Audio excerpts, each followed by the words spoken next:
Good morning.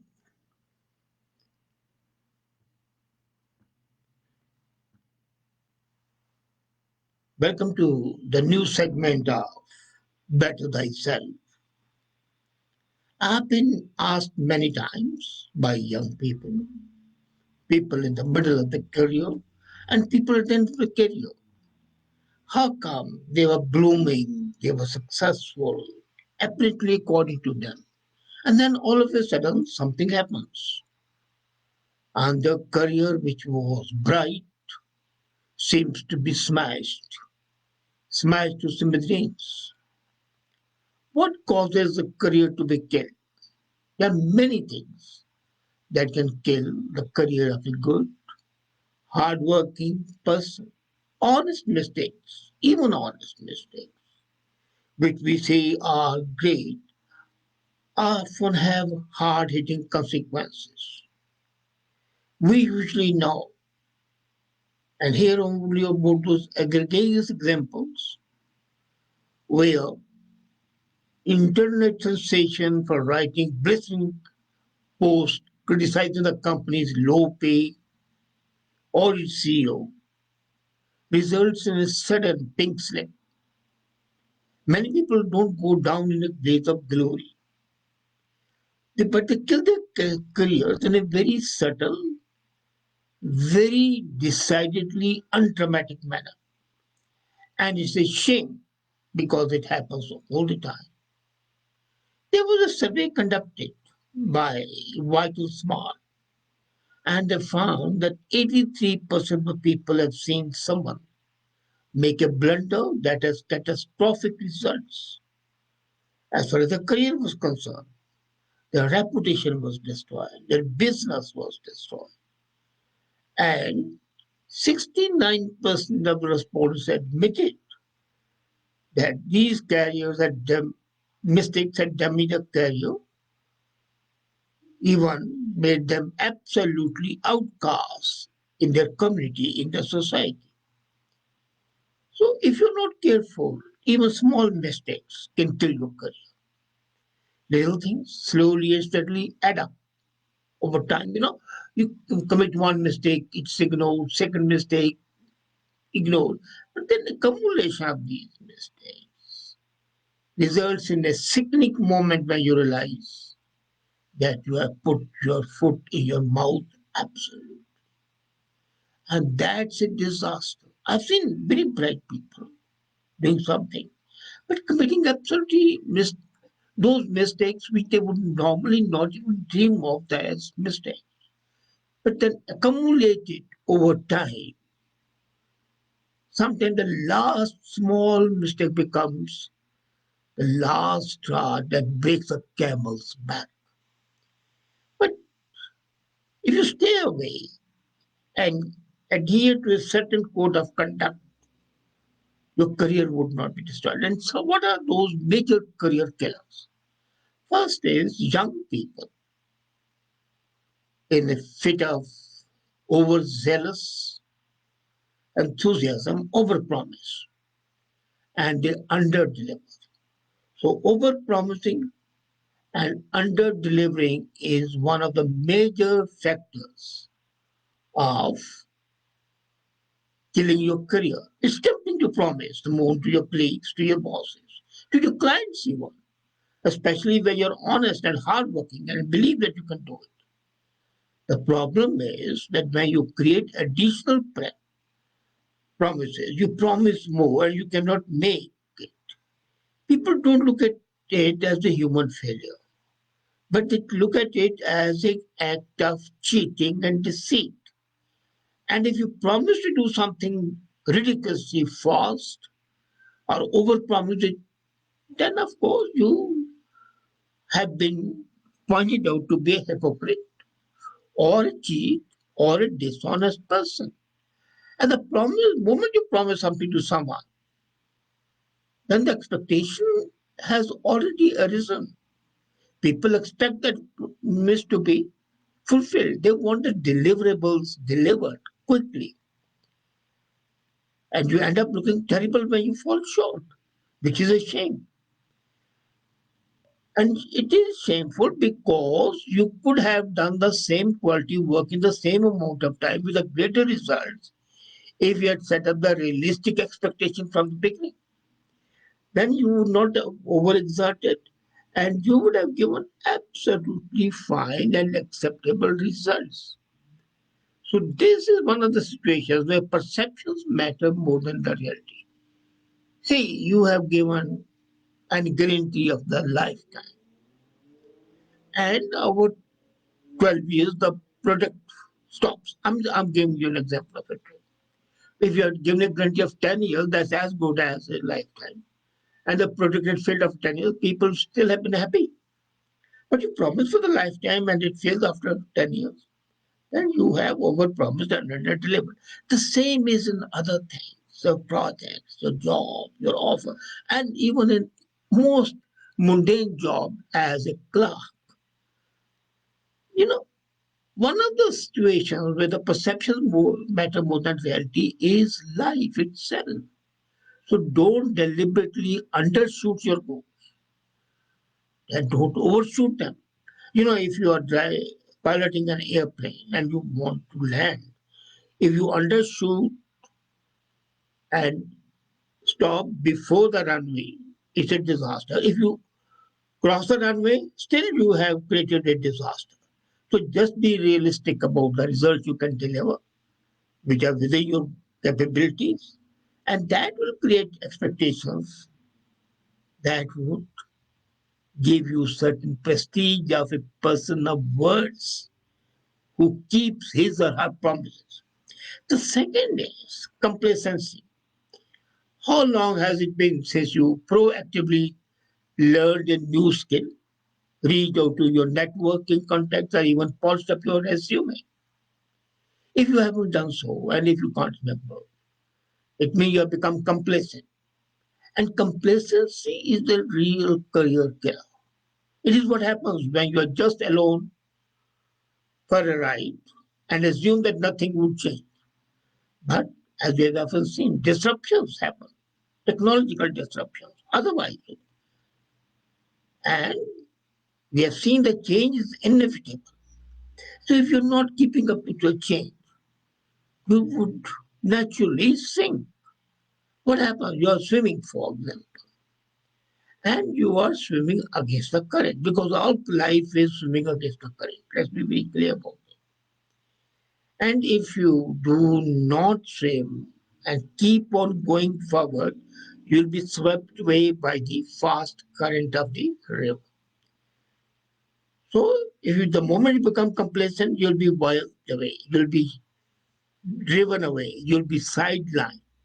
And if you're too busy to learn something new, if you're too busy to expand your network, if you have got your priorities mixed up, then of course, don't hope for your career to be successful. That's undesirable, even on your part. But if you make continuous growth, development is a priority, you'll be ready for whatever comes your way. And that's why, you have to keep on advancing your capabilities, your skills, your contacts. Third is the fear of change. The fear of change is basically a twin, an evil twin of complacency. It actively works to keep the things the same and standing water stagnate. You don't want to change? Okay, then you die. Change is a law of nature. And if you have seen this firsthand at work, when someone utters a deaded word, but we have always done it this way. We don't want to change. No, disruption is important for progress. If there's no change, there'll be no progress. And same is true of your career. If you keep on doing what you have, or your ancestors have done, or your predecessors have done, then what's the need of you? You're just duplicating something. Ingenuity, innovativeness, change, freshness is required. And things change so fast these days that you've got to latch up to those things. And in one survey, it was found that 91% of the respondents said that the most successful employees are those who can adapt to the changing workplace. Conditions change, parameters change, and if you don't adapt, then you are a square peg in a round hole or a round peg in a square hole. And who needs those ill fitting pegs? Nobody wants it. Change is a constant part of your life, personally and professionally. So keep on. Then having an inflatable ego. Now, ego and confidence, these are two things. And ego is great. I tell you honestly, it's great to be egoist, but that should be based on certain capabilities.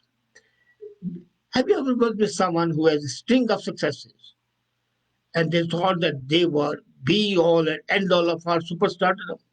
Success is great. It boosts your career. That's really great. But if you let the success blind you to the reality, that's what is objectionable. Ego is good. Blind ego is bad. And you start thinking that success is going to be last forever. And as I said, nothing lasts forever in this world. Even we don't last forever. So never ever be content. Super ego, or what I call inflatable ego, is when you start resting on your successes. It's the same thing as complacency. The moment you have got inflatable ego, complacency sets in, and that kills your career. Then another thing is losing sight of the big picture. It's easy to become head down busy, working so hard that what is before you, you keep on working, but you lose sight of the bigger picture. You are concentrating on 2 inches, 2 inches of what you are working on. It might be great for an artist, but for a person who has a larger canvas, losing sight of the big picture can be a disaster. Smart people learn how to keep this in check. What they do is weigh their daily priorities against a carefully calculated goal. It's not that they don't bother about the small scale. No, they do. But they have the discipline and perspective to keep their course valid. Now it's like I'm just sailing a ship. Your immediate thing is to sail, avoid all the rocks, avoid all the pitfalls, the currents and eddies and everything. But your ultimate goal is reaching the safe harbor, reaching the lighthouse which beckons you. So you have got to keep both in view. But the moment you lose big picture, then a wave can come, a storm can come and toss you away. Life is all about big picture. And if you lose sight of it, then don't blame anybody. Next is negativity. Many times you feel negative. Your mood can leak up. And that affects others. It's contagious. Negative. And if you are negative, your boss would be having the contagion from you. And what happens? You suffer. Your customer comes and you are not in a bright mood. The customer will get nonplussed and say, well, what sort of job he can do? So even if you don't intend to, if you have a real depression, but suppose that you don't have a problem, you are hired to make your boss and your own team job easier. And negativity makes it harder. People who spread negativity through their departments and complain about the work of the people complicate things, not only for themselves, but for all others. So if the people have to tiptoe around you so as not to dislodge the massive chip on your shoulder, they are unlikely to do so for a very long time. And you would be the person who will suffer. But then that's not enough. Low emotional intelligence is also important as far as your killing is concerned. So you need a high emotional intelligence, EQ. Emotional quotient should be very high. If you are unable or unwilling to play nicely with others, what trips up a lot of people is having a poor developed poker face. I'm not saying that you should need to be exuberant, but you need not be sullen. Basically, I should not use the word poker face. No, poker face is okay. But sullen face, showing distaste for others, no, that's not acceptable. If someone can tell you that you're bored or irritated, or that you think that sometimes your colleague is stupid, this will catch up with you. You need to have empathy. You need to have a connectivity. You need to have high emotional quotient. We talk of IQ.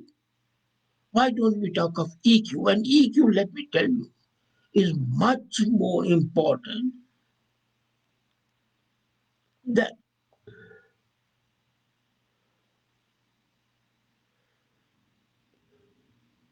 EQ. As I said, was much more important than IQ because IQ is yours and that can impact others.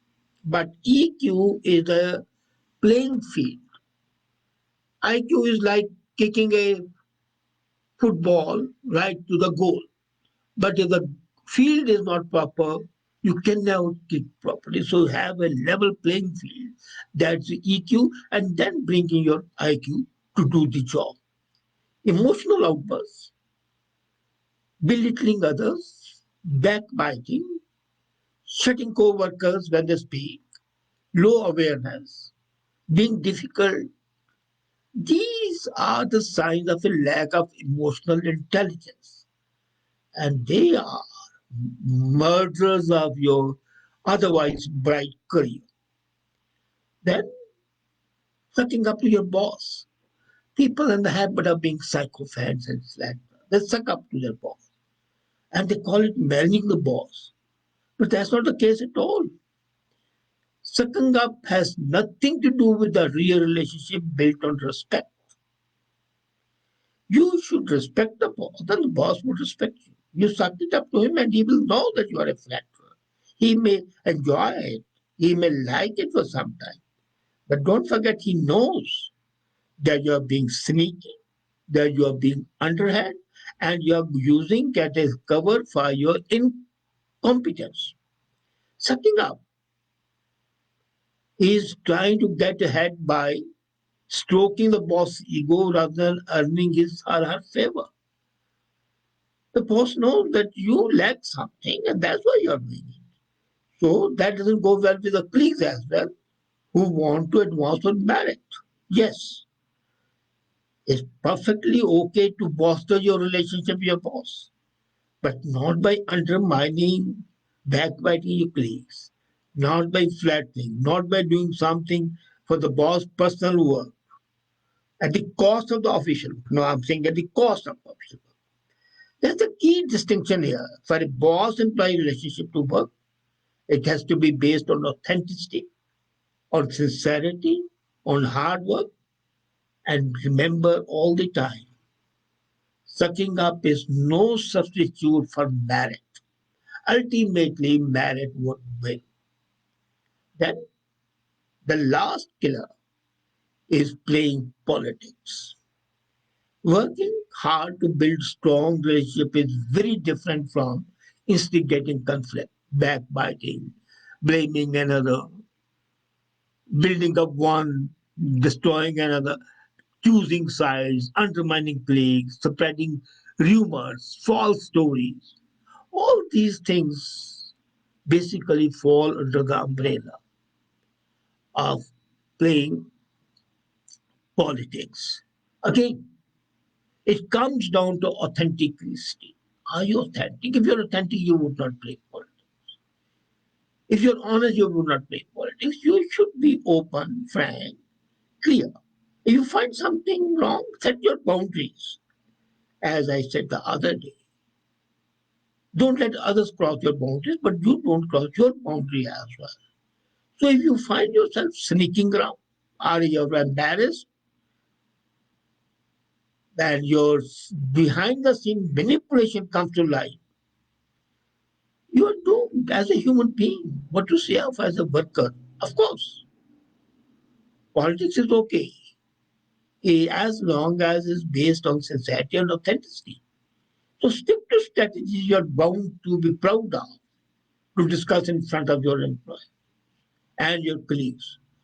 But if you have strategies that are just but nothing underhand, undesirable activities, you can't be proud of that. A lot of people make a mistake that they can only damage a career by making one huge mistake. Reality is that the disaster to the career is not so dramatic. It's small things are a combination of factors that destroy your career, and these are some of the killers that are there. The point is, are you willing to own them up? Because till you own up the deficiencies, you would not be able to remove them. But take care, avoid these killers, and you will be successful. Thank you.